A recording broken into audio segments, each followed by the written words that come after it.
हा परब्रह्म गाठण्याचा माझ्या अनुभवाचा एकच अगदी सोपा मार्ग आहे. त्यानं ईश्वरावरील श्रद्धा अचल होते, चित्त शुद्ध होते.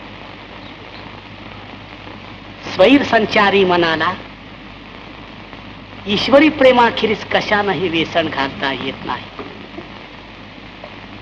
मनाच्या या प्रेममय अवस्थेला एकविध भाव म्हणतात. अखंड नामोच्चारानं हा एकविध भाव आपल्या अंतःकरणात उत्पन्न करून परमेश्वर प्राप्ती करून घेता येते.